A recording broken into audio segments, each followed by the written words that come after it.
Have you ever felt completely stuck in your life? Not because you don't have options, but because you have too many? You're overthinking, you're overanalyzing, you're waiting for clarity, you're waiting to feel ready. And deep down, you're afraid that you might choose wrong. Hello, beautiful souls. Welcome back to Self-Love First. My name is Alicia, and I appreciate you tuning in. Please take a second to hit that like button. It's a free and easy way to support my channel. It helps tremendously, and I really appreciate it. Today, I want to talk about something that quietly shapes your entire life, your decisions. Because your life right now is a reflection of the decisions that you've already made. And your future, it's shaped by the decisions you're either willing or unwilling to make. This video is about freeing yourself from what I call decision paralysis, increasing your willingness to decide, and understanding how to choose from power instead of fear. Let's dive in. Most people don't struggle because they don't have options. They struggle because they're afraid. Afraid that there's a better option out there. Or afraid that they'll regret it later. Or that they'll lose something. Or that they'll fail. Or that they might be responsible for the outcome. And here's the truth. Indecision feels safer than responsibility. Because when you don't choose, you don't risk being wrong. But here's what we don't realize. Not choosing is still a choice. And it shapes your life just as powerfully. A lot of regret at the end of life doesn't come from, I made the wrong decision. It comes from, I didn't realize I had a choice. Sometimes we look back and think, I just thought that that's how it was. Or, I thought I had no control. Or, I just thought I was stuck. But there were decision points. We just weren't aware enough or willing enough to see them. And awareness is everything. Every decision starts with one thing. The awareness that you have a decision to make. Some decisions are obvious, like choosing a university, or leaving a job, or ending a relationship, or choosing to start a business. Those are visible transitions. But the real power is in our micro decisions. Do I speak up right now? Or do I stay silent? Do I honor my boundary? Or do I abandon myself? Do I move toward growth or comfort? These small decisions compound. And if you feel like life is more powerful than you, if you feel like a victim, if you've regretted past choices, you'll unconsciously lower your willingness to decide. And when willingness goes down, awareness goes down.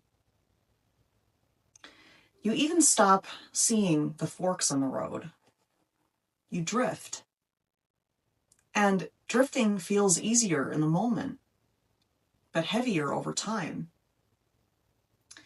Let's go deeper. When we hit a decision point, our mind automatically filters options based on what's most comfortable, What's most familiar? What have we always done before? What protects our ego? And what avoids discomfort?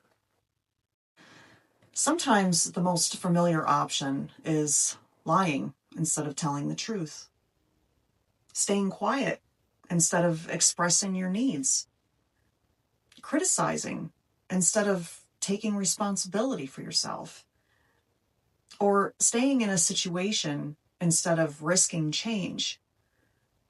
Comfort and alignment are not the same thing. Your nervous system prefers what's familiar. Your soul prefers what's expansive. And if you haven't increased your willingness to decide, you'll default to the comfort zone. This is why empowerment work matters. This is why embodiment matters. Because when you feel powerful, when you feel responsible for your life, when you believe that you are a creator and not a victim, your willingness to decide increases. And when willingness increases, clarity increases. So, how do we actually shift this? Here's a powerful reframing. Instead of asking, what if I make the wrong decision? Ask, who do I want to become through this decision? Because every decision is identity shaping. You're not just choosing a job, a partner, or a direction. You're choosing courage or fear, growth or comfort, ownership or avoidance. Another powerful practice is to list your options. Then just notice which one feels the safest. Notice which one stretches you.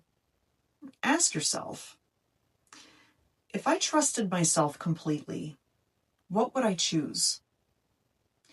And here's something important. You can neutralize past regret. Regret often comes from not knowing that you had options at that time, but now you do. So instead of shaming your past self, thank her for doing the best that she could with her awareness at that time. And decide differently now, because your power is always in the present moment. If you want to avoid regret in the future, live by this. Increase your awareness. Increase your willingness. Increase your responsibility. Stop waiting for certainty. Stop waiting to feel 100% ready. Clarity often comes after a decision has been made, not before it. The people who create extraordinary lives are not the ones who always choose perfectly. They're the ones willing to choose at all, over and over again, even after mistakes, even after discomfort, even after fear. You're not stuck. You're at a decision point. Maybe it's big, maybe it's small, but your life is quietly asking you, who are you going to be? So today, instead of waiting for life to move you, move yourself. Increase your willingness. See your options. Choose with awareness. And trust that you are capable of handling what comes next. You're always one decision away from a completely different life. Share about your journey and comment below what you're deciding right now. I'd love to hear it.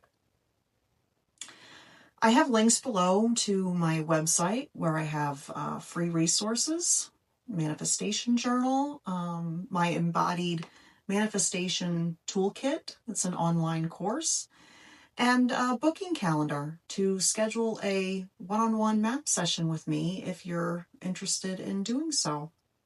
And if you're interested in reprogramming the subconscious so that life starts working for you instead of against you. And if you're ready to really embody your power and start creating consciously, make sure you subscribe. As always, self-love first, always. Thank you for staying until the end. And I hope you all have an amazing rest of your day. I'll see you in the next video. Take care, guys. Bye-bye.